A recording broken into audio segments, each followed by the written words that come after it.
প্রিয় দর্শক, আপনাদের সবাইকে স্বাগত জানাচ্ছি। আমি এস আকাশ। দেখছেন Deepto TV talk show minister smart এসে নিবেদিত দেশ ভাবনা। এই মুহূর্তের বাংলাদেশ, আমরা ভারত বাংলাদেশ সম্পর্ক কি দাঁড়াচ্ছে সাম্প্রতিক ঘটনার উপর নির্ভর করে এবং অন্যান্য সম্পর্কেও আমরা আলোচনা করব। আমাদের সাথে দুজন অতিথি পরিচয় করে দিই। আমাদের সাথে রয়েছেন রেজাউল করিম রনি, সম্পাদক জোবান, আপনাকে স্বাগত জানাই। আমাদের সাথে রয়েছেন মেজর ডেল এইস খান, মুখপাত্র জনতার দল, আপনাকেও স্বাগত জানাই। রেজাউল করিম রনি, ঢাকা দিল্লির সম্পর্ক কি এখন নতুন করে জটিলতার দিকে যাচ্ছে? বিশেষ করে আপনারা জানেন যে 5 আগস্ট, যেটা বাংলাদেশের মানুষের কাছে 5 আগস্ট দিনটা কিন্তু একটি ঐতিহাসিক দিন এবং একটা আবেগের দিন। সেইখানে সেই দিন ভারতের আশ্রয়ে থাকা শেখ হাসিনা সংবাদ সম্মেলন করেছে, রাজনৈতিক বক্তব্য দিয়েছে। এইটা ঢাকা থেকে দিল্লিকে অনুরোধ করা হয়েছিল যাতে এটা তিনি না করেন রাজনৈতিক কর্মকাণ্ড। তিনি দিল্লি তো কথা রাখেনি। দিল্লি কখনোই কথা রাখে না। ধন্যবাদ। যে যেখান থেকে আমাদের দেখছেন শুনছেন সবাইকে আমার সালাম। ভারতের সাথে বাংলাদেশের সম্পর্কের ইতিহাস, যেটাকে আমি বলি পার্টিকুলারলি প্রতারণার ইতিহাস। দিল্লি কথা রাখছে এরকম একটা জিনিস দেখান তো। শুধু একটা জায়গায় কথা রাখছে, তারা হাসিনার ব্যাপারে কথা রাখছে। তাও সেই কথা রাখার শর্তটা কি ছিল?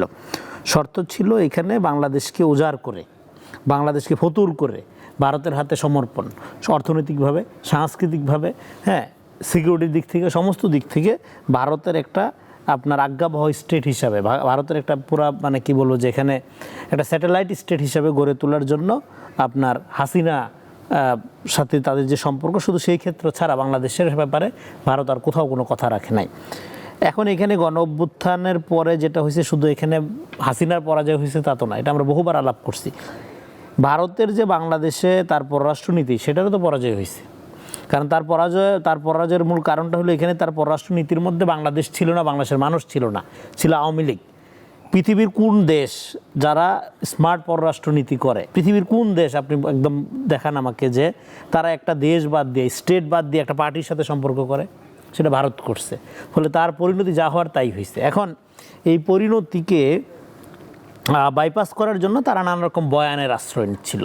সেটা আপনি দেখবেন যে 5 তারিখের পরে এখানে ভারতের বিভিন্ন মিডিয়া, প্রায় সব মিডিয়া 2-4টা ব্যতিক্রম বাদে বিপুলভাবে এই গণ অভ্যুত্থানকে একটা ইসলামী জঙ্গি গণ অভ্যুত্থান হিসেবে আখ্যা দিচ্ছে।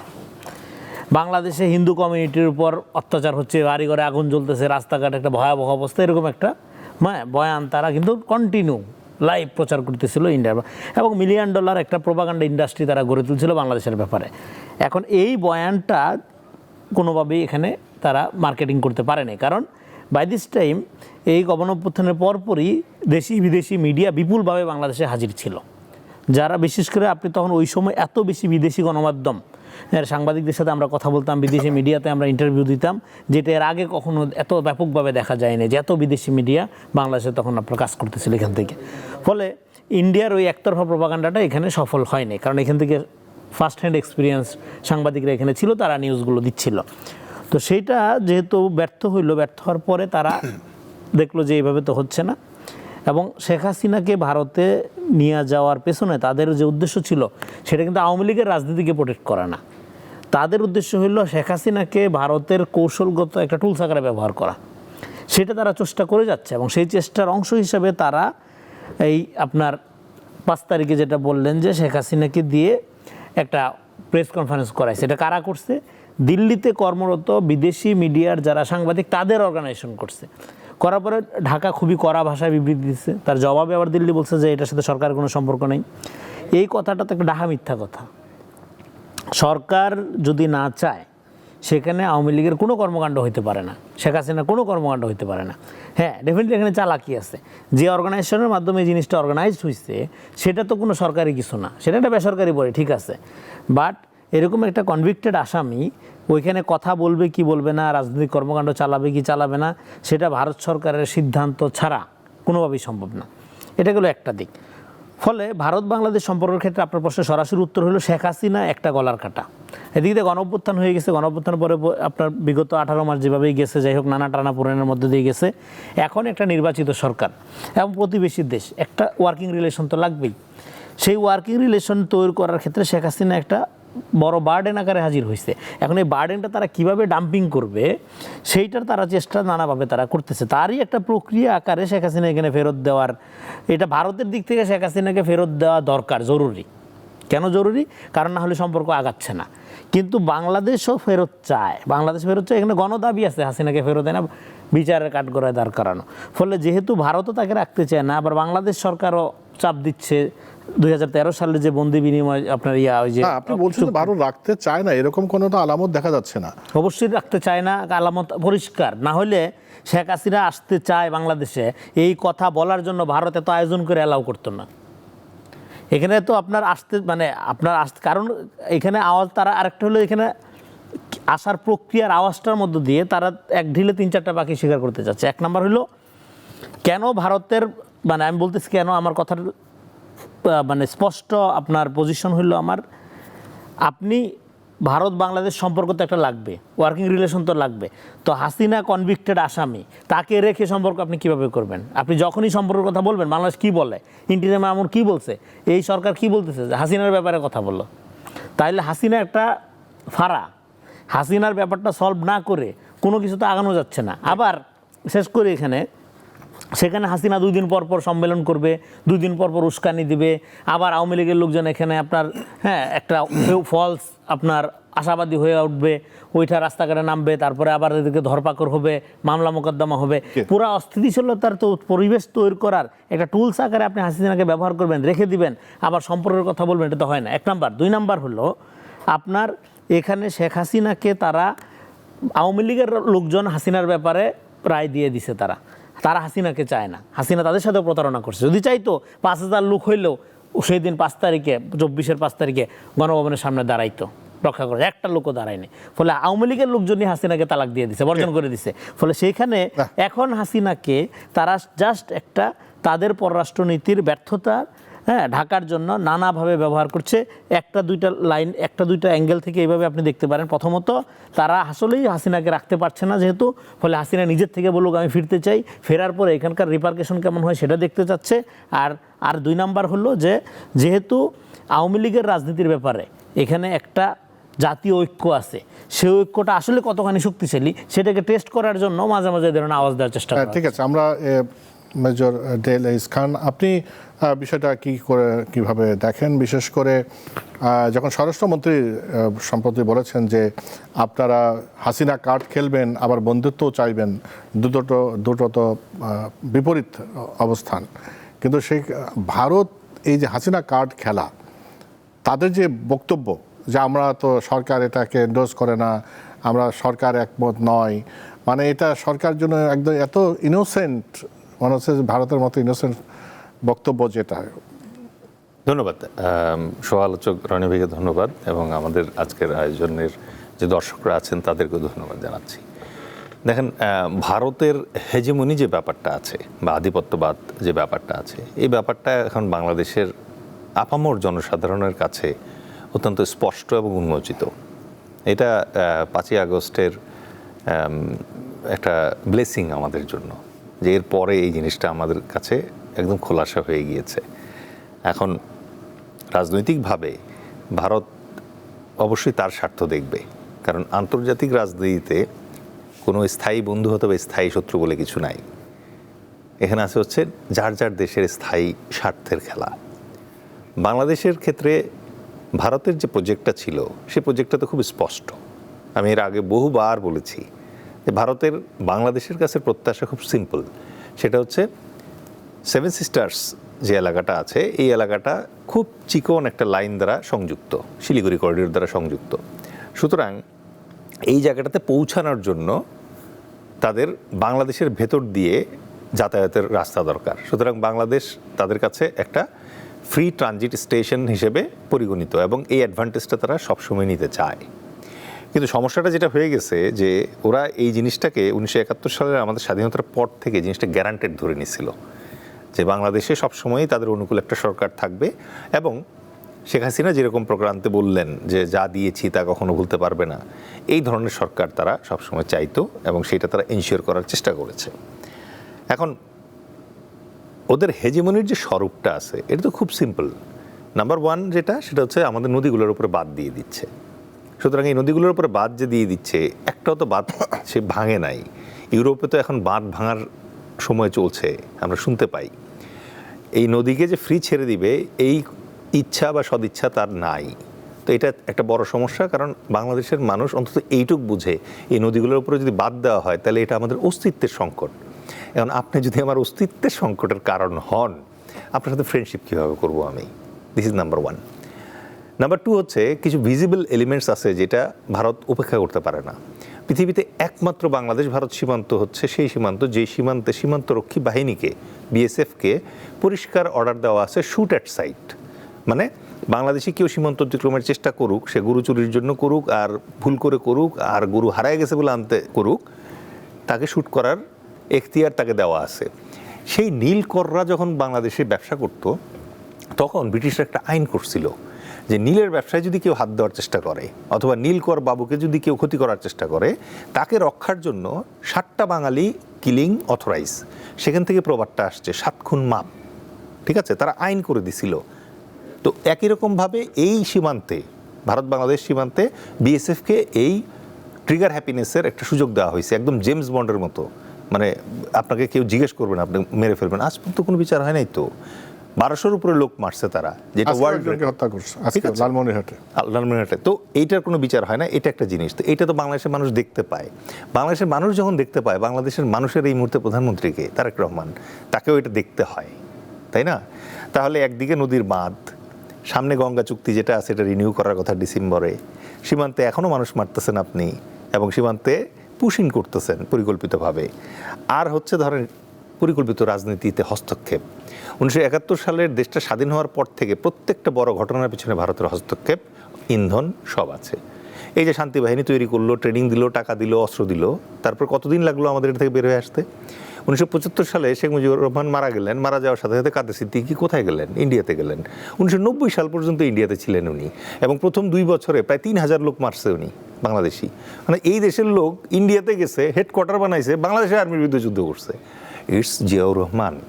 উনি যখন একসময় বলছে যে এই কেসে ওদেরকে আমি সাধারণ ক্ষমা টাইপের দিলাম, এদের অন্য কোনো মামলা থাকলে বিচার হবে, কিন্তু বাংলাদেশের বিরুদ্ধে অস্ত্র ধারণ করছে এটার জন্য কোনো পানিশমেন্ট দিব না, তখন কিন্তু অনেকে চলে আসছে। এই যে আপনি দেখবেন রেন্টু সাহেবের একটা বই আছে না, যে আমার ফাঁসি চাই, উনি কিন্তু এটার সাক্ষী, লিখিত বইয়ে লেখা আছে। কিন্তু এই আমাদের কাদের সিদ্দিকী সাহেব কিন্তু আসেন নাই। উনি 1991 সালে এসে 16 ডিসেম্বরে দেশে নামছে। তো তাইলে তার মানে কি? তার মানে হচ্ছে বাংলাদেশের যত পলিটিক্যাল ক্রিমিনালস আছে, ঠিক আছে, ফৌজদারি ক্রিমিনালস আছে, বাটপার, চোর, দেশবিরোধী যত ফিফথ কলামিস্ট আছে, পেইড এজেন্ট আছে, এদের হারবার করে কে? ভারত। এখন এই জায়গায় এসে আপনি দিল্লির সাথে ঢাকার সম্পর্ক নির্ধারণের সময় আপনিও যদি প্রধানমন্ত্রী হইতাম, ওখানে বসে এই প্রশ্নগুলো জিজ্ঞেস করতাম না? আমি বাদ দিলাম যে শেখ হাসিনার ব্যাপারটা ইগনোর করলাম, because she is a gone case. Roni ভাই অলরেডি বলছে, মানে আওয়ামী লীগের তো রাজনীতি কার্যক্রম নিষিদ্ধ এই মুহূর্তে। সুতরাং বাংলাদেশে তো আপনি এক্সপেক্ট করতে পারেন না সে কিছু করবে।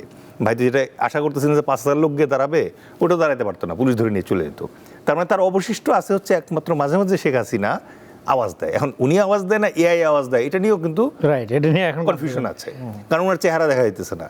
এখন মানে আল্লাহর কি কাজ, ম্যাডাম খালেদা জিয়ার, উনি তো অত্যন্ত অভিজাত সম্ভ্রান্ত মহিলা ছিলেন। নারীদের তো একটা সৌন্দর্য রক্ষার একটা ব্যাপার থাকে। ইভেন আমরা এখানে বসার আগে মুখে একটু পাফ লাগাই দিছে না, এটা নিয়ে উনি কটাক্ষ করতেন। আজকে দেখেন আল্লাহ তাকে কী দিন দেখাইতেছে। তো এই জন্য আমি বললাম যে আপনি যদি শেখ হাসিনার প্রসঙ্গটা অপ্রাসঙ্গিকও ধরেন, তারপরেও তারেক রহমান যে ওখানে যাবে, ওনাকে কি ইন্ডিকেশন দিছে? আপনি আমাকে বলেন ডক্টর জাহিদ দিল্লির বিমানবন্দর থেকে ফেরত আসতে বাধ্য হয়েছে, এটা বাংলাদেশের এগেনস্টে চপাটাঘাত না? দীনেশ ত্রিবেদী আসছে, এসে বলতেছে 1 আকাশ 1 মাটি। আরে ভাই 1 আকাশ 1 মাটি যদি হয় তাহলে 1 নদী হয় না আপনার কথায়? তাহলে বাদ দিয়েছেন কেন? এটা চপাটাঘাত না বাংলাদেশের মুখে? সার্গেই গোর বাংলাদেশে আসছে, আইসা এইটা পৃথিবীর ইতিহাসে আমি খোঁজার চেষ্টা করছি আর কোথাও আছে কি না, যে আপনি একটা দেশ ভিজিটে গেছেন, ওই দেশে গিয়ে ওই দেশের আরেক দেশের রাষ্ট্রদূতের সাথে আপনি রুদ্ধদ্বার বৈঠক করতেছেন, এবং আপনি বের হয়ে কোনো কথা বলেন নাই, কি নিয়ে কথা বলছেন? আপনি 3 আগস্টে যখন আমাদের পররাষ্ট্রমন্ত্রী অনুরোধ করলো যে 5 আগস্ট আমাদের একটা সেন্সিটিভ ডে, এই ডেতে আপনি মানে একজন খুনি, চিহ্নিত অপরাধী এবং মানে মানবতা বিরোধী অপরাধের অপরাধী, তাকে আপনি ওই দিন ভারত থেকে ভাষণ দিতে দিবেন না, এই অনুরোধ তো তারা রাখে নাই। 5 আগস্টে তো ভাষণ দেওয়াইছে। তাহলে এই জায়গায় তো হচ্ছে আপনি পায়ে পাড়া দিয়ে মনে করেন যে বাংলাদেশের সাথে সম্পর্ক নষ্ট করার চেষ্টা করতেছেন। সম্পর্ক রক্ষার দায় কি শুধু একমুখী আমাদের? তা তো না। সুতরাং মানে ওরা এই জিনিসটা করতেছে, আবার পেছন পেছন দেখবেন রাশিয়াকে বলতেছে তুমি রুপিতে টাকা নাও, রূপপুরের টাকাটা। কেন এটা বলতেছে, এই সল্লাটা কেন দিতেছে? কারণ আমার ডলার ভেঙে এখন রুপি কিনতে হবে। তারা আমার সাথে $11 বিলিয়ন ব্যবসা করে, আমরা $2 বিলিয়ন ব্যবসা করি। এই যে মাঝখানে ডেফিসিট আছে, এটা তো ডলারে আছে, এটা তো রুপিতে নাই। এই জাতীয় কাজগুলোতে আমার কাছে মনে হয় ভারতীয় কূটনীতিবিদ যারা আছে তাদেরকে বাংলাদেশের সাথে সম্পর্ক যদি পুনর্মূল্যায়ন করতে হয় এবং পুনর্বিনির্মাণ করতে হয়, তাহলে তাদেরকে বিজেপি, আরএসএস এবং এই যে উগ্র জঙ্গি মানে হিন্দু জঙ্গিবাদ যেটা আছে এইটার স্টেপ থেকে বের হয়ে আসতে হবে। কারণ বাংলাদেশ একটা মুসলিম রাষ্ট্র, এই রাষ্ট্রের সঙ্গে যদি তাকে কোনো নেগোসিয়েশনে আসতে হয় তাহলে বাংলাদেশের মানুষ, বাংলাদেশের মানুষের ধর্ম, বাংলাদেশের মানুষের দেশপ্রেম এবং ত্যাগ, এটাকে শ্রদ্ধা জানাতে হবে, মর্যাদা জানাতে হবে, তারপরে আমাদের সাথে কথা বলতে হবে। রেজাউল করিম রনি, আপনি বলছিলেন যে ভারত শেখ হাসিনাকে ফেরত দিতে চায়। বাংলাদেশ শুধু সেটা আমাদের মানে একজন কনভিক্টেড আসামি সেখানে আছে, বাংলাদেশ সরকারও তো ভারতকে চিঠি দিচ্ছে তাকে ফেরত দাও। তো আপনি বলছেন যে তারাও ভারত ফেরত দিতে চায়, আবার বাংলাদেশও নিতে চায়, তাহলে বাধাটা কোথায়?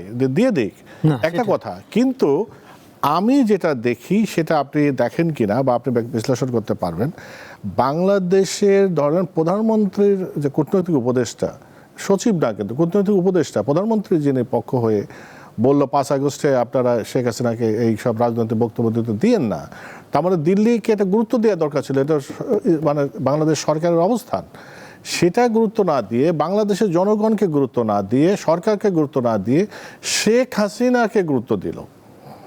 তো সেটা মানে তাহলে কি দাঁড়ালো? এটা শেখ হাসিনাকে গুরুত্ব দেয়নি, এটা আমি অন্যভাবে দেখি। প্রথম কথা হলো হাসিনা, এর আগে যেটা বলেছে হাসিনাকে যে তারা রাখতে চায় না, তার প্রমাণ হলো হাসিনা ফিরবে এই আওয়াজটা তাকে ওইখান থেকে দিতে দেওয়া। কারণ হাসিনাকে রেখে এখানে সম্পর্ক করা যাবে না, এটা তারা বুঝে গেছে। আর এখানে তারা হাসিনাকে যদি পাঠাইতে সক্ষম হয় তাহলে তার এই যে সাম্রাজ্য এতদিন সে হাসিনাকে কেন্দ্র করে গড়ে তুলছিল, এটা তো রক্ষা হয়, এটা তার জন্য বিরাট অর্জন হয়। তারপরে এখানে হাসিনাকে পাঠানোর আয়োজন শুরু করতে গিয়া এখানে যদি একটা রক্তারক্তির অবস্থা তৈরি করা যায়, এখানে যদি 2-4টা লাশ ফেলা যায়, এটাকে তো তারা $1 বিলিয়ন খরচ করে সারা পৃথিবীতে লবিস্ট নিয়োগ করে এখানে আপনার ওই ইয়াগুলো করবে তারা, হ্যাঁ, মতামত উৎপাদন করার চেষ্টা করবে। অলরেডি আপনি দেখেন হাসিনার এই বক্তব্য প্রচার, এটাকে সারা পৃথিবীর বড় বড় মিডিয়াতে কী পরিমাণ টাকা খরচ করে খাওয়ানো হয়েছে। প্রত্যেকটা ইন্ডিয়ান মিডিয়া তো আছে, পাশাপাশি রয়টার্স, হ্যাঁ, থেকে শুরু করে আপনার বড় বড় ওয়েস্টার্ন মিডিয়াগুলোতে মানে তুমুল প্রচারণা তারা চালাইছে। কারণ তারা যেখান থেকে লুটপাট করে শত শত লক্ষ লক্ষ কোটি টাকা নিয়ে গেছে, এগুলোতে ব্যবহার করতে হবে, সেই টাকা তারা ব্যবহার করে এই জিনিসগুলো তারা করছে। এখন এটা করার মধ্যে দিয়ে তারা যেটা যাচাই করতে চাচ্ছে সেটা হলো আপনি যেটা বললেন যে এখানে তারা হাসিনাকে ফেরত দিতে চায় আওয়ামী লীগের কোনো সুবিধার জন্য বা সরকারের কোনো প্রেশারের জন্য বা বাংলাদেশের স্বার্থে, তা না, তাদের নিজেদের স্বার্থে দিতে চায়। তাদের নিজেদের স্বার্থে কেন দিতে চায়? তারা এখানে এক নাম্বার কারণ হলো এই যে হাসিনাকে তারা যদি এখানে আবার কোনোভাবে পুশ করতে পারে, করার মধ্যে আওয়ামী লীগ নামক এই যে একটা ভারতীয় এন্টিটি বাংলাদেশে তৈরি করছে তারা, এটা পুনর্জীবন কোনোভাবে সম্ভব কিনা এটা তারা দেখতে চায়, দেখাইতে চায়। কিন্তু আমার ধারণা হাসিনা নিজে আসতে চায় না এখানে। এবং কারণ আসতে চায় না, কারণ হাসিনাকে, আর আরেকটা হলো হাসিনা মানেই মিথ্যা, আওয়ামী লীগ মানেই মিথ্যা। যেখানে দরকার নেই হাসিনা সেখানেও 2টা মিথ্যা কথা বলে, আর সেখানে সে ওইখানে আসছে পালাইয়া, হ্যাঁ, এখন সে চেহারাও দেখাচ্ছে না, সে সত্য কথা বলতেছে, আসবে, এটা কোনো পাগলও বিশ্বাস করে না। কিন্তু ভারত চাইতেছে যে তাকে ফেরানোর পরিবেশ তৈরি করা যায় কিনা। সেই কারণেই এই যে এই আয়োজনটা করতে যে পরিমাণ খরচ হয়েছে, হ্যাঁ, আরও খরচ করবে তারা প্রয়োজনে করে, তারা এখানে হাসিনাকে ফেরানোর এই কন্ডিশন তৈরি করার মধ্য দিয়ে প্রথম কাজ হলো এখানে আওয়ামী লীগের লোকজনকে মোবিলাইজ করা যায় কিনা। সেই মোবিলাইজেশনে দেখবেন যে ইন্ডিয়ান ইউটিউবগুলো, অ্যাক্টিভিস্টগুলো, তারা ওই সংবাদ সম্মেলনে কাকে দেখা গিয়েছে, কে কোন রহস্য মানব, হ্যাঁ, কার চুল কেমন, এই দাড়িওয়ালা ছেলেটিকে, এই নানা রকম রহস্য, নানা রকম, এটাকে একটা নিউজ বানাচ্ছে, আইটেম বানাচ্ছে। কারণ আওয়ামী লীগ তখন আইটেম না, এখানকার নানা রকম বিষয় আশয় নিয়ে এগুলো আইটেম বানাচ্ছে, এগুলো চর্বিত চর্বণ করছে, এগুলো বিভিন্ন অ্যাঙ্গেল বের করতেছে, বের করে এটাকে একটা ইস্যু বানাচ্ছে, প্রাসঙ্গিক করছে, কন্টেন্ট বানাচ্ছে, যেটা কন্টেন্ট হওয়ারই কথা না। কন্টেন্ট বানানোর মধ্য দিয়ে আওয়ামী লীগের লোকজনকে এঙ্গেজ করছে। কারণ আওয়ামী লীগের লোকজন তো হাসিনাকে তালাক দিয়ে দিচ্ছে। আওয়ামী লীগের লোকজন কিন্তু যারা প্রকৃত অর্থে পলিটিক্যাল, যারা প্রকৃত অর্থে আওয়ামী লীগের রাজনীতিকে ভালোবাসে, তারা জানে যে আওয়ামী লীগের রাজনীতির সবচেয়ে বড় ক্ষতিটা হাসিনা করে দিয়ে গেছে, তার ক্রাইম পার্টনারদেরকে নিয়ে সে চম্পট মারছে। ফলে তাদেরকে এই সমস্ত নানা রকম কন্টেন্ট ক্রিয়েট করে, এখন কন্টেন্ট ক্রাইসিসে আছে আওয়ামী লীগ।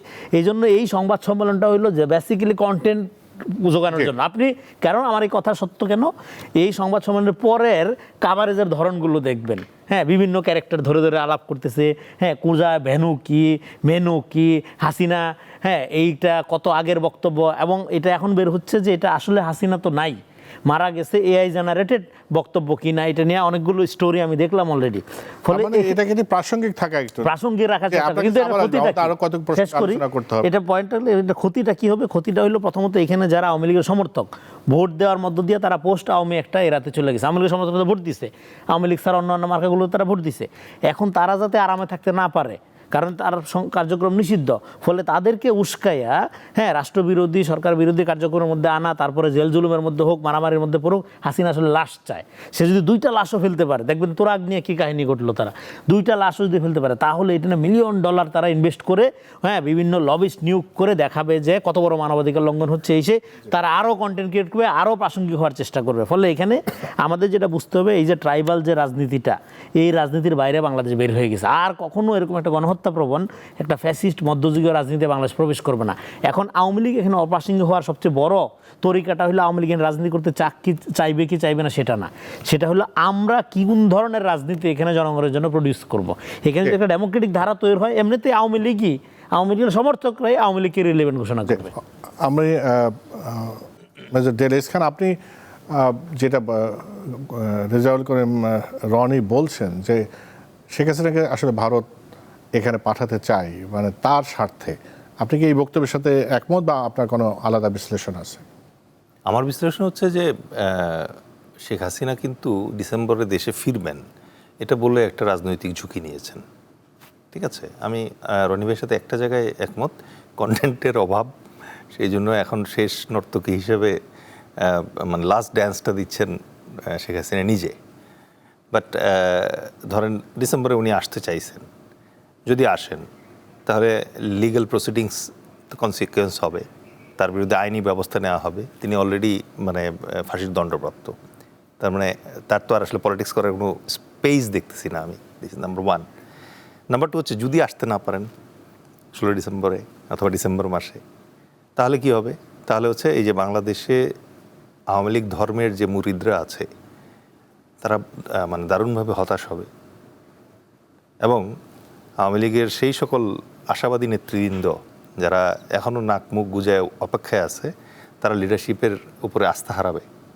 তো বোথ ওয়ে কিন্তু এটা তার জন্য এটা ডেডলি গেম হচ্ছে। তার মানে হচ্ছে এর পেছনে কিছু একটা আছে যেটা আমরা রিড করতে পারতেছি না এখনও, এবং এই যে এর পেছনের যে প্ল্যানটা আছে, এই প্ল্যানটা উনি একা করেন না, এটা ইন্ডিয়া সহ করতেছেন। This is the dangerous area. India যে নোশন দেখাচ্ছে, এইটা আমাদের জন্য অত্যন্ত বিপজ্জনক একটা নোশন। সরকার এই মুহূর্তে যে চালগুলা দিচ্ছে, এই চালগুলা ছাড়া আসলে সরকারের হাতে খুব বেশি চাল নাই, এটা আমাদের বুঝতে হবে। এবং সরকার হয়তো চেষ্টা করতো ভারতের সাথে ট্রানজিট, বাণিজ্য, নদী, পানির বন্টন তো আমার লাগবে, এগুলো নিয়ে বসতে চাইতো, কিন্তু প্রকারান্তে মনে হচ্ছে ইন্ডিয়াই ইচ্ছা করে ওই সিচুয়েশন করতেছে সরকার যেন ওপেনলি যাইতে না পারে। এখন ধরেন 5ই আগস্টের পরে যে ম্যান্ডেট নিয়ে এখন সরকার গঠিত হয়েছে, সেই সরকারের পক্ষে তো এতটা নতজানু হওয়া সম্ভব না, জনগণ তো এটা মেনে নেবে না। পপুলার স্পিরিটটা আপনার দেখতে হবে, এটা হচ্ছে একটা জায়গা। এবার আসি হচ্ছে আমি সরকার দলের একটু সমালোচনা করবো এই জায়গায়। আমার কাছে মনে হয় একটা সেঞ্চুরিতে এরকম অপরচুনিটি একটা গভর্নমেন্ট খুব কম পায়। ধরেন সেই আমি এর আগে একদিন একটা বলছিলাম যে দ্বিতীয় বিশ্বযুদ্ধের আগে রাশিয়ান কমিউনিজমকে ঠেকানোর জন্য একসময় ইউরোপ হিটলারের সোশ্যালিজমকে অ্যাকসেপ্ট করে নিয়েছিল। নেভিল চেম্বারলেন তার হাতে চেকোস্লোভাকিয়ার সুদাতানল্যান্ড তুলে দিয়ে লন্ডনে ব্যাক করে বলছিল, এটাই আমাদের সময়কার শান্তি, দিস ইজ আওয়ার পিস। তার মানে যুদ্ধ থামানো গেছে, যুদ্ধ আসলে থামানো যায় নাই। এখন একই রকমভাবে এই আওয়ামী লীগ যে মানে অনুশোচনাবিহীন এবং একটা বিভ্রান্তিকর পলিটিক্স নিয়ে ওঁত পেতে আছে, এইটার জন্য বাংলাদেশের সাধারণ জনগণ, আপামর জনগণ যারা আছে, তারা খুব অস্বস্তিতে আছে, ভয়ে থাকে, আতঙ্কে থাকে। এই আতঙ্ক থেকে বাঁচার একমাত্র শিল্ড এই মুহূর্তে, প্রশিক্ষিত যোদ্ধা এই মুহূর্তে বিএনপিরা ছিল। সুতরাং এই প্রশ্নে তারা কিন্তু একতাবদ্ধভাবে বিএনপিকে এই স্পেসটা দিয়েছে। এই স্পেসটা পাওয়ার পরে বিএনপি আসলে এই স্পেসে কতটা মানে রিবিল্ড করতে পারতেছে, কারণ রনি ভাই বলছেন যে ওই এইজ ওল্ড পলিটিক্স কিন্তু এখন একসেপ্টেড না।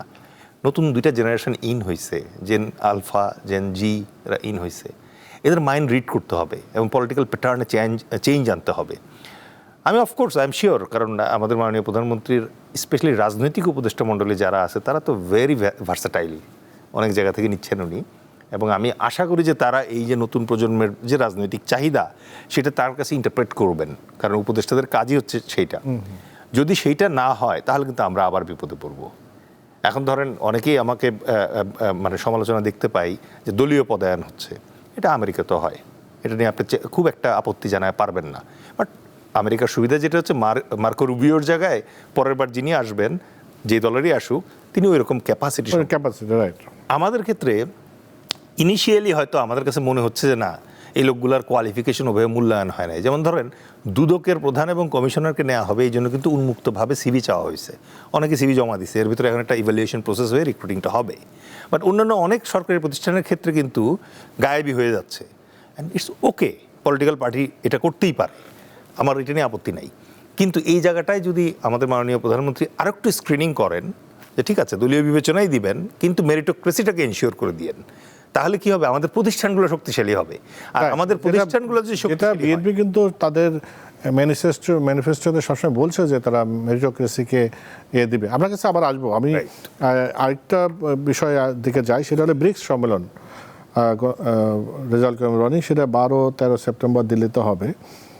তো তারেক রহমানকে ইনভাইট করেছে, কিন্তু আমরা দেখতে পাচ্ছি যে পত্রপত্রিকায় যেটা আসছে যে তাকে বিমস্টেকের চেয়ারপারসন হিসেবে ইনভাইট করেছে, বাংলাদেশের প্রধানমন্ত্রী হিসেবে নয়। তো এটা নিয়ে বিভিন্ন রকম ব্যাখ্যা বিশ্লেষণ দেখতে পাচ্ছি। আপনি কি মনে করেন ওই ব্রিক্স সম্মেলনে সরকার যাবে বা সরকার প্রধানের যাওয়া ঠিক হবে, বা কি সরকারের কি পজিশন এই বিশেষ করে ভারতের যে পরিস্থিতি এখন দাঁড়াচ্ছে? দেখেন, ভারতের এই পরিস্থিতির ক্ষেত্রে আপনার তারেক রহমান বিবিসির সাথে ইন্টারভিউতে বাংলাদেশে আসার আগেই পরিষ্কার করেছেন। উনি বলেছেন যে দেখেন, আমার হইল বাংলাদেশের জনগণের সাথে থাকতে হবে। এখানে বাংলাদেশের জনগণ 5 তারিখে ভারতের ব্যাপারে রায় দিয়ে দিচ্ছে স্পষ্টভাবে, তো ফলে এর চেয়ে স্পষ্ট তার বলা যায় না। যে উনি বলেছেন আমি জনগণের সাথে থাকবো। তো জনগণ এখানে বাংলাদেশে 5 তারিখে গণঅভ্যুত্থান তো শুধু হাসিনার বিরুদ্ধে হয়নি, এটা অ্যাট দ্য সেম টাইম ভারতের যে পররাষ্ট্রনীতি, ভারতের একটা অ্যাসেট বা ভারতের একটা শাখা আকারেই তো আওয়ামী লীগ হাসিনাকে দেখা হয়েছে। এবং আপনি দেখবেন যে পুরো গণঅভ্যুত্থানের মুহূর্তে এখানে ভারত বিরোধী আন্দোলন ছিল সবচেয়ে জনপ্রিয় ফেনোমেনা। তো ফলে সেখানে ভারতের ব্যাপারে এই যে পজিশন, এবং এই পজিশনে আপনি দেখবেন যে আরেকটা হলো বাংলাদেশে ভারত বিরোধিতা বলেন, ভারতের সাথে সম্মানজনক চোখে চোখ রেখে কথা বলার রাজনীতি বলেন, এগুলোর উদ্গাতা কারা? শুরু করছে তো আপনার এটা প্রাতিষ্ঠানিকভাবে কাঠামোগতভাবে বিএনপি শুরু করছে। আপনি শহীদ প্রেসিডেন্ট জিয়াউর রহমানের পররাষ্ট্রের কথা আপনারা জানেন। তো সেদিক থেকে আপনি যদি চিন্তা করেন, ফলে বাংলাদেশের একটা প্রধান গণতান্ত্রিক এবং দেশপ্রেমিক দল হিসাবে বিএনপির এই সুযোগই নাই যে বাংলাদেশের জনগণের আশা আকাঙ্ক্ষাকে উপেক্ষা করে ভারত কি চাইলো সেটাকে মূল্যায়ন করা। বাংলাদেশের জনগণ যেটা চাইবে সেটা, সেই স্বার্থকে সমুন্নত রেখে সবার আগে বাংলাদেশ নীতির আলোকে ডেফিনেটলি সম্পর্ক করতে, কারোর সাথে সম্পর্ক করতে আমাদের কোনো আপত্তি নেই। কিন্তু সেই সম্পর্কের ক্ষেত্রে যদি ভারতের কথাটা বলেন, সে এখন তো আসলে বল ভারতের কোর্টে, কারণ যা কিছু করার ভারত কী করে, বাংলাদেশ যা করার করে ফেলছে। তো বাংলাদেশ গণঅভ্যুত্থান হয়ে গেছে, পলিটিক্যাল সিনারি চেঞ্জ হয়ে গেছে, নির্বাচিত সরকার ক্ষমতায় আসছে, ফলে উদ্যোগ যা নেওয়ার ভারতকে নিতে হবে। কারণ ভারত উদ্যোগ নিতে যদি ফেল করে, সেক্ষেত্রে ভারত এখানে যারা কথা বলছে, আমরা বলতেছি যে ভারতের যে পররাষ্ট্রনীতি, এই পররাষ্ট্রনীতিটাই আগে রিভিউ করতে হবে। তার বাংলাদেশ বিষয়ে তার যে নীতিটা, এই নীতিটা তাকে চেঞ্জ করতে হবে। এই নীতির আলোকে যদি দেখে, সে বারবার পরাজিত হবে। এবং এখন সে যে চেষ্টাগুলো করতেছে হাসিনা আওয়ামী লীগকে নিয়ে, এবং ভারতের মিডিয়াগুলোতে যেভাবে তারা দেখে, তারা কী প্ল্যান করতেছে, তারা প্ল্যান করছে এখানে হাসিনাকে আনবে এবং প্রচুর লোক সমাগম হবে এবং একটা বিপুল কেওয়াজের মধ্য দিয়ে হাসিনা এখানে প্রবেশ করবে। ঠিক গণঅভ্যুত্থানের মডেলটা তারা হাসিনার উপর অ্যাপ্লাই করার চেষ্টা করতেছে। সো এই যে উইশফুল চিন্তা, এবং প্রচুর কাব্য সাহিত্য তারা তৈরি করতেছে, একদম ফিকশন, গল্প। এবং আওয়ামী লীগ কিন্তু গল্প ছাড়া চলতেই পারে না, তারা কিন্তু রিয়েলিটির চেয়ে গল্পে তারা বসবাস করে। যেই কারণে তারা বুঝতেও পারে না যে মানুষ তাদের বিরুদ্ধে একটা গণঅভ্যুত্থান করতে পারে, কারণ তারা মনে করে তারা সবচেয়ে শক্তিশালী, তারা মনে করতে মাসুল পাওয়ার বলতেই তারা, তারপরে আপনার ভায়োলেন্স করার শক্তি তাদের ধারে কাছে কেউ নেই। ফলে তারা কখনো বিশ্বাস করে না যে মানুষ ফুসে উঠবে এবং তাদেরকে রাজপথে মাইরা পরাজিত করবে। শুধু পপুলার গণঅভ্যুত্থান হয় নাই, 24-এর গণঅভ্যুত্থানে আওয়ামী লীগকে রাজপথে মাইরা পরাজিত করতে হয়েছে, যেটা পলিটিক্যাল পার্টিগুলো বড় অংশে করছে, সাধারণ মানুষ তো নামছিল। ফলে সেই ক্ষেত্রে বিএনপি এক্ষেত্রে আলাদা করে বাংলাদেশের জনগণের বাইরে গিয়ে কোনো আলাদা নীতি করার সুযোগ নেই, সেটা করবে না, সেটা তার ইস্তেহারও বলে না। আর তারেক রহমান যে স্পষ্ট ঘোষণা দিয়েছে সবার আগে বাংলাদেশ পররাষ্ট্রনীতি, সেই সবার আগে বাংলাদেশ পররাষ্ট্রনীতির ক্ষেত্রে প্রধানতম প্রতিবন্ধকতা এখানে দেশের ভিতরে থেকে, দেশের ভিতরে যারা কালচারাল অ্যাসেট যেগুলো আওয়ামী লীগ রেখে গেছে এবং পার্শ্ববর্তী স্বার্থে পরিচালিত হয়, তারা প্রতিনিয়ত কীভাবে ডিস্টার্ব করতেছে সেটা সরকার দেখতেছে, সরকার এটা ফেস করতেছে। তারপরেও হ্যাঁ, ভারত সরকার আমন্ত্রণ জানিয়েছে, সেই আমন্ত্রণের কথা আমরা জানি। এবং সেই আমন্ত্রণের আগে প্রথম কথা হলো আপনি চান কি, যে চান দুই দেশের মধ্যে একটা স্থিতিশীল সম্পর্ক থাকবে এবং এক দেশের নিরাপত্তার ক্ষেত্রে আরেক দেশ সহযোগিতামূলক ভূমিকা পালন করবে, তাই তো? তো আপনি বর্ডার কিলিংয়ে নিয়ে তো কোনো উদ্যোগ নেন নাই, বারবার প্রতিবাদ জানানোর পরেও পুশিন সরকার ঠেকাই দিচ্ছে সতর্কভাবে, সচেতনভাবে, খুব সোচ্চারভাবে, কিন্তু আপনি তো সেই চেষ্টা করে যাচ্ছেন। তারপরে আপনি যদি মনে করেন যে বাংলাদেশের ভূমি ব্যবহার করে ভারতের বিরুদ্ধে কেউ আপনার অন্যায় তৎপরতা বা সন্ত্রাসবাদী তৎপরতা করবে না, এই ব্যাপারে বাংলাদেশ সহযোগিতা করবে, ফাইন, অবশ্যই বাংলাদেশ সহযোগিতা করবে। কিন্তু আপনি কনভিক্টেড একটা আসামিকে ভিআইপি মর্যাদা দিয়ে রাইখা দিবেন, রাইখা দিয়ে বলবেন যে ভারতের জন্য যদি কেউ থ্রেট হয় তাদেরকে বাংলাদেশ কোনো সহযোগিতা করবে না, আশ্রয় দিবে না, প্রশ্রয় দিবে না, হয় নাকি?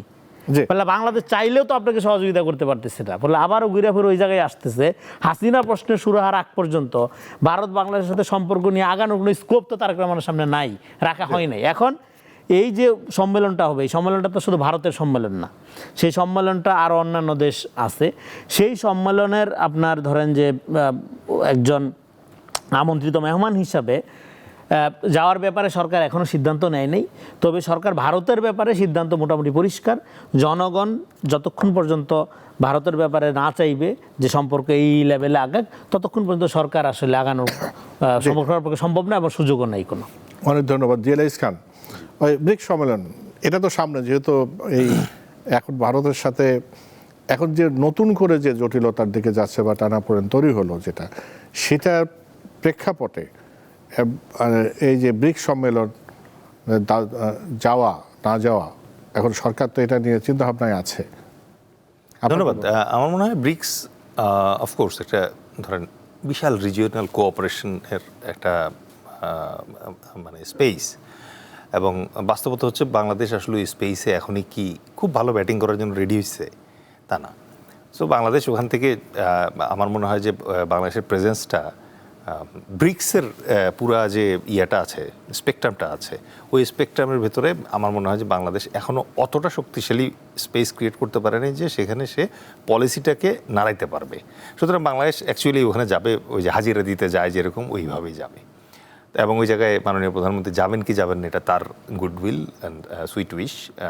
যদি উনি ফিল করে যে উনি মানে বিমস্টেকের চেয়ার হিসেবে যদি মানে সেইভাবে তো দাওয়াত দেওয়া হয়েছে, এখন সেটা উনি বিবেচনা করবেন না। দাওয়াত তো আপনি আমাকে দিতেই পারেন, বাট আমারও তো ব্যস্ততা থাকতে পারেন। বাংলাদেশ তো এখন প্রায়োরিটি ভিন্ন, অ্যান্ড বাংলাদেশের যে প্রায়োরিটিটা এই মুহূর্তে আমরা সেটেল করতে পারতেছি না, এটার জন্য দায়িত্ব ইন্ডিয়া, অন্য আর কেউ তো না। আমার মনে হয় এই জায়গায় বরং আমি মাননীয় প্রধানমন্ত্রীকে অনুরোধ করব, দরকার হলে রাশেদ সাহেবের মাধ্যমেই অনুরোধটা পাঠাচ্ছি, যেহেতু ওনার উপদেশ উনি ভালো শুনেন। সেটা হচ্ছে দীনেশ ত্রিবেদীকে একটু গাইড করা দরকার। তাকে প্রথমে যেটা করতে হবে সেটা হচ্ছে আমাদের দেয়ালে দেয়ালে যে এই জুলাইয়ের চিত্র আছে, এগুলো ওনাকে দেখাইতে হবে। প্রতি সপ্তাহে একদিন দাওয়াত দিয়ে নিয়ে যেতে হবে যে এই দেয়ালের চিত্রগুলো দেখেন আপনি। তারপরে কি করতে হবে, তারপরে আমাদের জুলাই জাদুঘরে নিয়ে যেতে হবে। এটা একদিন শুধু ইন্ডিয়ান এমবেসির লোকজন যারা আছে তাদের জন্য উন্মুক্ত থাকবে, আর কারোর জন্য না, এবং ওনারা ওখানে ওয়ালে ওয়ালে যাবেন এবং জিনিসগুলো দেখবেন। তৃতীয়ত হচ্ছে আমাদের কিছু জুলাই আহত যোদ্ধাকে ভারতে সরকারি খরচে চিকিৎসায় পাঠাতে চাই আমরা, এবং এই ভিসাগুলা দীনেশ ত্রিবেদী সাহেবের হাত দিয়ে আমরা পাঠাতে চাই। তাহলে না তাদের ডিএনএতে একটা মেসেজ পৌঁছাবে, ঠিক আছে, যে আসলে জুলাইয়ে কি হয়েছিল ওই জায়গায়। ওরা এখন যে লেন্সে দেখতেছে বাংলাদেশকে, ওই লেন্সটা যে ভুল সেটা তো ক্লিয়ার করতে হবে। আর নাহলে ধরেন মন্ত্রী পদমর্যাদা নিয়ে এখানে আসছেন উনি, ওনাকে যদি আপনি এইটুকু না করেন তাহলে ওনার বোধোদয় হবে কিভাবে?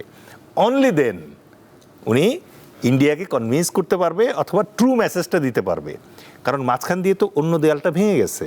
এতদিন পর্যন্ত আমেরিকা ইন্ডিয়ার লেন্স দিয়ে বাংলাদেশ দেখত।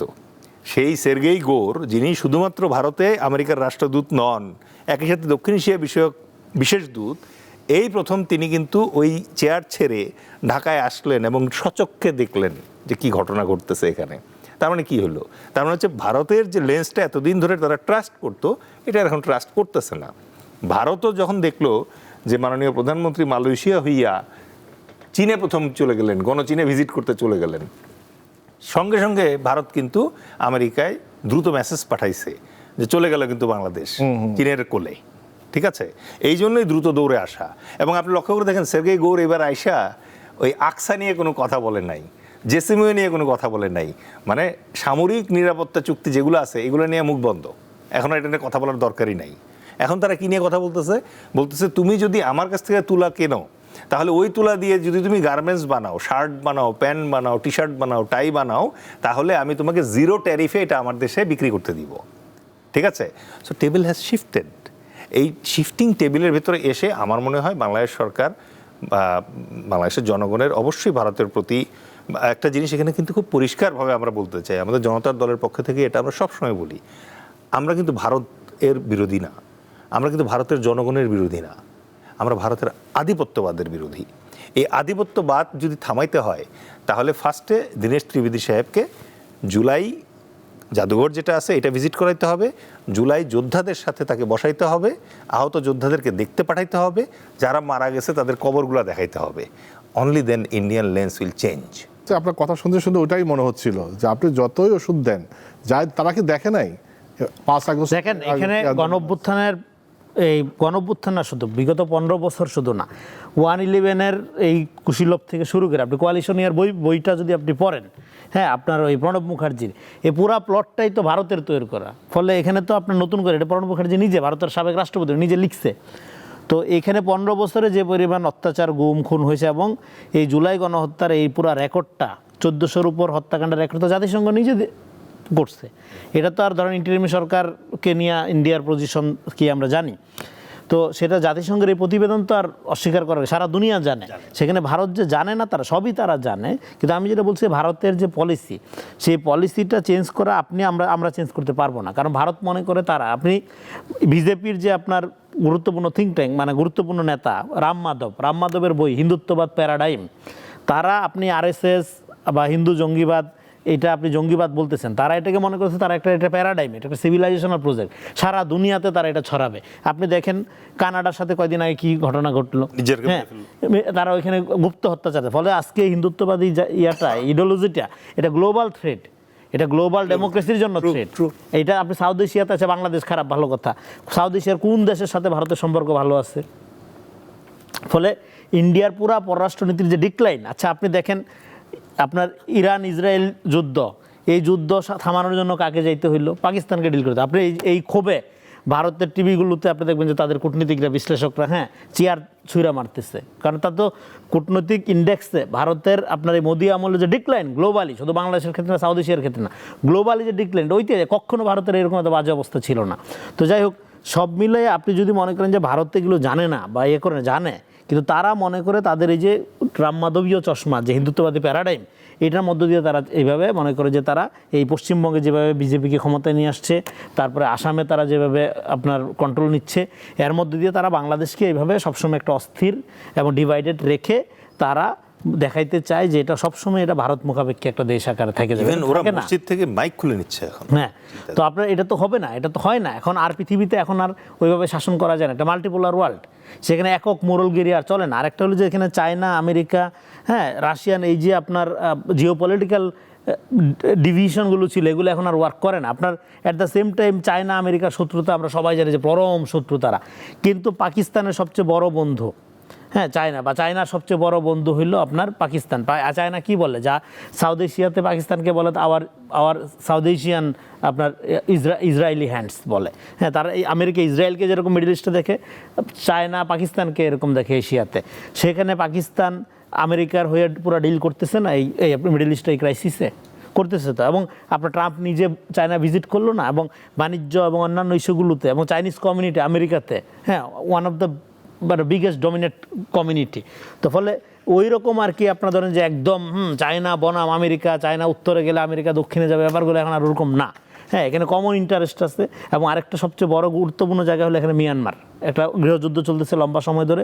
ফলে এই ফ্রন্টলাইন, বাংলাদেশে এখন একটা ফ্রন্টলাইন স্টেট, আপনি বার্মা একটা এগুলো যদি আপনি দেখেন, ফলে জিওপলিটিক্যালি বাংলাদেশকে ফ্লারিশ করার একটা সুবর্ণ সুযোগ আছে। সেই সুযোগ ডেফিনেটলি বাংলাদেশকে নিতে হবে এবং সেই জন্যই বাংলাদেশ, এই সরকার সবার আগে বাংলাদেশ পররাষ্ট্রনীতি নিছে, কিন্তু এই পররাষ্ট্রনীতি নেওয়ার আগে আমি যখন ওনার সাথে কথা বলছি তখনও আমি এটা দেখছি, উনি যেটা বলতেছে যে এটা ভেরি কারেক্ট, যে আমার যদি ন্যাশনাল ইউনিটি থাকে, জনগণ যদি আমার সাথে থাকে, পলিটিক্যাল ডিভিশন থাকুক, কিন্তু ন্যাশনাল ইউনিটি যদি থাকে, জনগণ যদি আমার সাথে থাকে, তাহলে দুনিয়া আমাকে গুরুত্ব দিবে।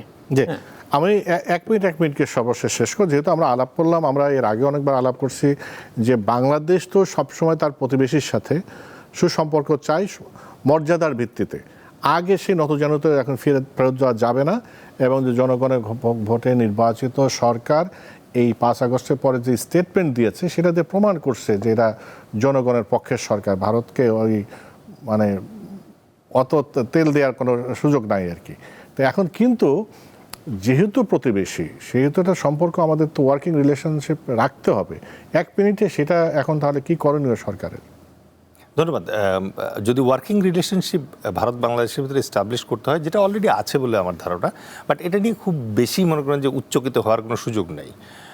যদি ওয়ার্কিং রিলেশনশিপ এস্টাবলিশ করতে হয় এবং এটা কন্টিনিউ করতে হয়, তাহলে ধরুন গঙ্গা চুক্তির রিভিশনটাতে এইবার ইন্ডিয়াকে ট্রু ইন্টেন্ট শো করতে হবে যে তারা পানির মানে হিসাব যেটা আছে সেখানে বন্টনে তারা ইনসাফ শো করবে। এটা একটা জিনিস। 2 নম্বর হচ্ছে তারা কিন্তু চাইলেই বলতে পারে যে এখন থেকে আমাদের সীমান্তে, যেহেতু কাঁটাতারের বেড়া 4096 কিলোমিটার দিয়েই দিছে, বলবো যে আমরা সীমান্তে গুলি করবো না। অ্যাটলিস্ট এইটুক তো বলতে পারে আশ্বস্ত করার জন্য। আজকেও তো গুলি করে মেরে ফেলল একজন। তো এই জাতীয় যেই হেজিমনিক পয়েন্টগুলোর কারণে ভারতের সাথে বাংলাদেশের সম্পর্কটা তেতো হয়ে যাচ্ছে, ওই জায়গাগুলোতে যদি তারা কাজ করে এবং তারা জানে কোথায় কাজ করতে হবে, ওইটুক করলে কিন্তু সম্পর্ক অনেকটা উন্নত হয় এবং আমরা ওয়ার্কিং রিলেশনটা কন্টিনিউ করতে পারি। জি, ধন্যবাদ। হ্যাঁ, এবং একটা হলো আরেকটা হলো আমাদের একটা সাউথ এশিয়ান কমন ঐক্য আছে। আমরা যখন ইউরোপ আমেরিকাতে যাই, আমরা কিন্তু ভাই যেটা এখানে আলোচনা করলেন, ভাই একদম কারেক্টলি বলেছেন, আমরা কিন্তু ভারতীয় জনগণের প্রতি আহ্বান জানাই, ভারত বিদ্বেষ, ভারত ঘৃণা এইটা বিস্তার রোধ ক্ষেত্রে তাদেরকে ভূমিকা রাখতে হবে। গণতন্ত্র পরায়ণ ভারতের মানুষদেরকে আগায় আসতে হবে, আগায় এসে এই আপনার সাউথ এশিয়ান আমাদের যে একটা কমন আইডেন্টিটি আছে সেটাকে রক্ষা করতে হবে। আরেকটা ইম্পর্টেন্ট ব্যাপার হলো, দেখেন এখানে বাংলাদেশের মানুষের আত্মমর্যাদা বোধকে আহত করে এখানে কোনো রকম কোনো সম্পর্ক আগায় নেওয়া যাবে না। ফলে ভারতকে তার গোটা পররাষ্ট্রনীতিকে রিভিউ করা দরকার। রিভিউ করে এখানে নতুন পরিবর্তিত পরিস্থিতিতে সে যদি সম্পর্ক স্থাপন করতে ব্যর্থ হয়, সেই ব্যর্থতার মাসুল কিন্তু অলরেডি দিল্লিতে কিন্তু জেনজি জেনারেশনের উত্থান শুরু হয়ে গেছে। অলরেডি জেনজি জেনারেশন প্রাথমিক সফলতা অর্জন করেছে এবং আগামীতে ভারত সরকারকেও কিন্তু হাসিনার মতো মূল্য দিতে হবে। ফলে হাসিনা একটা গ্রেট এক্সাম্পল হইতে পারে, গ্রেট লেসন হইতে পারে, কিন্তু সেই লেসনটাকে তারা যে টামকাট আকারে ব্যবহার করার চেষ্টা করে, এ কিন্তু বুমেরাং হবে। তারা যে পলিসি নিচ্ছে যে হাসিনাকে কেন্দ্র করে এখানে আবার জনজমায়েত তৈরি করা, আওয়ামী লীগের লোক হাসিনাকে আর বিশ্বাস করে না, কোনো লোকই হাসিনাকে আর বিশ্বাস করে না, কারণ হাসিনা এবং মিথ্যা সমর্থক। মীর জাফর বললে যেরকম প্রতারক শব্দটি আলাদা করে বলতে হয় না, একইভাবে হাসিনা উচ্চারণ করলে মিথ্যাবাদী শব্দটি উচ্চারণ করা বাহুল্য মাত্র। সেটা আওয়ামী লীগের লোক যেরকম জানে, সাধারণ মানুষ তো জানে। তো সেক্ষেত্রে এই পচা টার্ম কার্ড, এই পচা আপনার এই ভেজা বারদ দিয়ে তারা যদি যুদ্ধ করার চেষ্টা করে বা হাসিনাকে বা আওয়ামী লীগকে এখানে রিভাইভ করার চেষ্টা করে, সেটা বাংলাদেশের মানুষ মানবে না। আরেকটা জিনিস হলো, এখানে আওয়ামী লীগ বা হাসিনা বা তাদের যে কোনো তৎপরতাকে বাংলাদেশের মানুষ এখন ভারতের একটা পরিকল্পনার বাইরে আর কোনো কিছু মনে করবে না। ফলে ভারতে আশ্রয় নেওয়ার মধ্য দিয়ে হাসিনার রাজনীতি, আওয়ামী লীগের রাজনীতির আসলেই সালাউদ্দিন সাহেব যেটা বলছেন এটা রেটরিক না, যে তার এই মৃত্যু হয়েছে ঢাকাতে, দাফন হয়েছে দিল্লিতে, এটা আর কোনো ওয়ে নেই। পলিটিক্স আকারে, এটা পলিটিক্যাল পার্টি আকারে মানুষ চিন্তাই করতে পারবে না, চিন্তা করবে একটা ভারতের এজেন্ডা আকারে। সে যদি যে কোনোভাবে, ধরুন 50 বছর পরেও যদি আসে, তাকে আসতে হবে একটা ভারতের অ্যাসেট আকারে।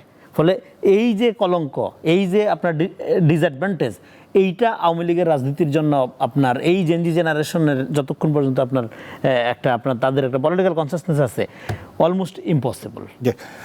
রেজাউল করিম রনি, অনেক ধন্যবাদ। মেজর দেল এইস খান, আপনাকে অনেক ধন্যবাদ। প্রিয় দর্শক, আপনাদের অনেক ধন্যবাদ আমাদের সঙ্গে ছিলেন আর দেখলেন মিনিস্টার স্মার্ট এসএ নিবেদিত দেশ ভাবনা, এই মুহূর্তের বাংলাদেশ। শুভরাত্রি।